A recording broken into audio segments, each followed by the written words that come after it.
Are you someone who has been thinking about trying out Old School RuneScape, or have you played the game previously in the past, or even do you have an active membership? Then this is the video for you. We're going to dive into what League's Demonic Pacts is, which is coming out next week on April 15th. We're not going to go over in-depth builds and guides and stuff like that. We're just going to quickly go over what the game mode is and what you can expect when you are playing it. So what is a league in Old School RuneScape? A league is where you get to break all the norms and how the game is built up. It is when you get to use elevated experience, so you don't have to do those long, boring grinds. It is when you get crazy power-ups that make your combat completely insane, and even a bad player will be able to defeat the hardest content when they have maximized their builds. You also get to forge your own path. What that means is that if you're someone who likes to have Old School RuneScape on their second monitor, then you can choose power-ups that enhance that, which means you can be even more AFK. Or if you're someone who likes to have Old School RuneScape on your main monitor and play it actively, then you can choose or forge a path that enhances that gameplay.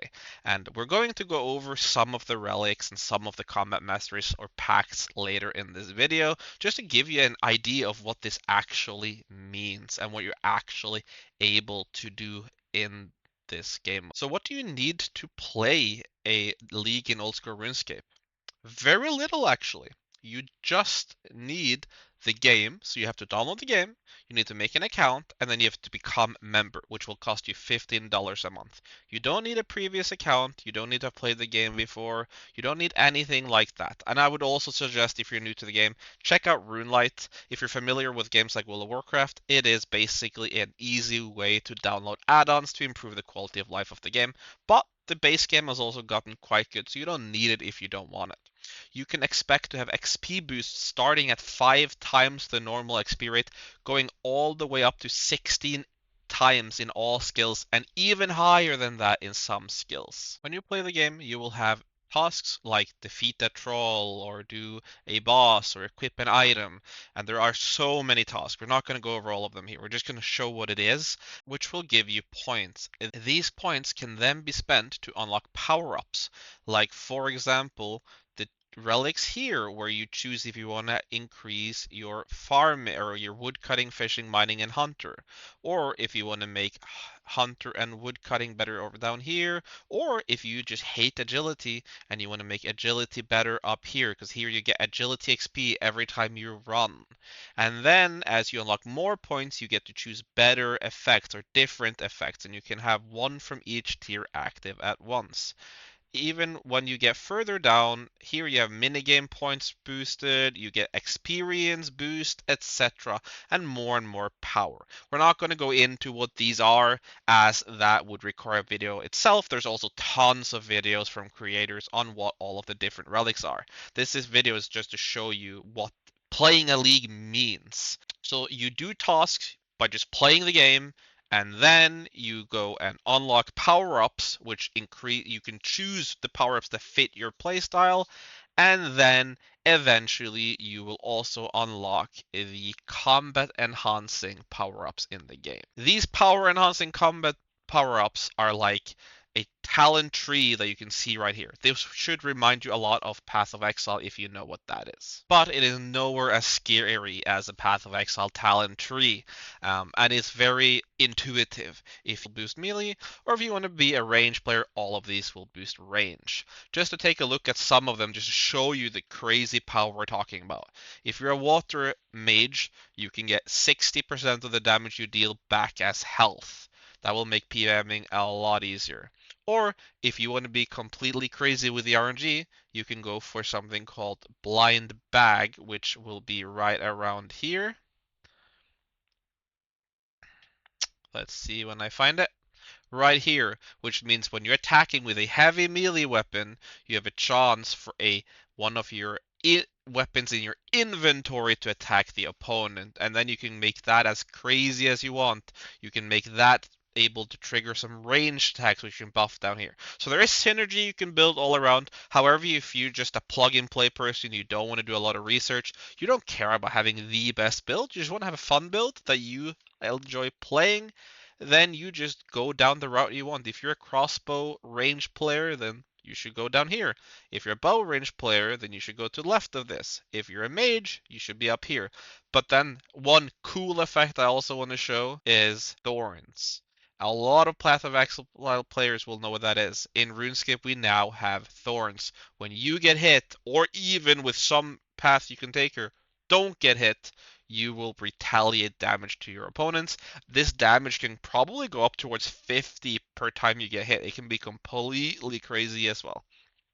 There are lots of videos from other creators going over all the different builds you can find here or the different builds they have found. So if you're interested in specific builds, just look around on YouTube and I'm sure you will find some from all the great old school RuneScape creators. Now that you have heard about how OP the builds can be, there are special bosses, or echo bosses, as is called in RuneScape, that are bosses from the main game, but with amped up difficulty. You can look at it as a mythic difficulty of a boss that has more mechanics and more stuff you want to do, and they drop special echo equipment that you can only get in the league that is not in the main game, with special effects as well. So if you want to take your PVMing to the next level, then you should build a crazy build and try the echo bosses out. Another thing in the league is that you start out with Varlamore and Karamja unlocked, which if you know something about RuneScape, this will say stuff to you. If you don't know, just know that if you don't know how RuneScape works, just know that it unlocks a part of the game for you, and then you can choose extra regions to play in. So you can choose 3 more regions from the rest of the regions in the game, except for Miscellanea, which is not actually in this league. That means you choose the areas that have the content you want to do.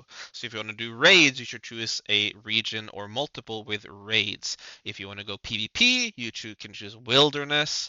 If you want to do some sort of skilling, you choose that zone, and they will have their strengths and their weaknesses. Maybe there's no good training method for a skill in Varlamore, Karamja, and Kurend, but you chose Kurend. That means you have to either find a way to fix that for relics, or choose another zone that has that skill if you want to train that skill.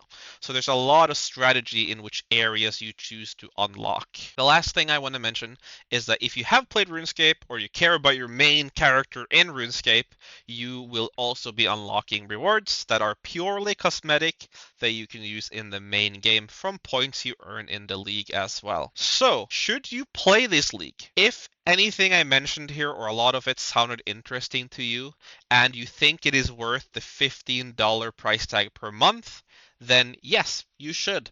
Who should not play this league? Players who are not interested in RuneScape and just the game art style and how it feels puts them off, or if you just cannot afford the amount to play.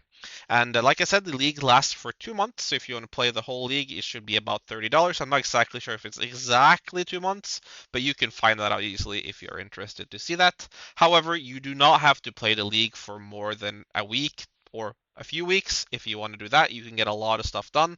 Also, if you're watching this video later after release, and you might be thinking, is it too late to start? Which is a question that gets asked a lot. The answer to that is that with how sped up the gameplay is in a league, as long as you have like 2 weeks left to play until it ends, it will not be too late to start. It obviously depends on what you want to accomplish in the league, but in general, if you start a week after everyone else, 2 weeks, even maybe a month after everyone else, it is not too late to start. You can still have a lot of fun in that league.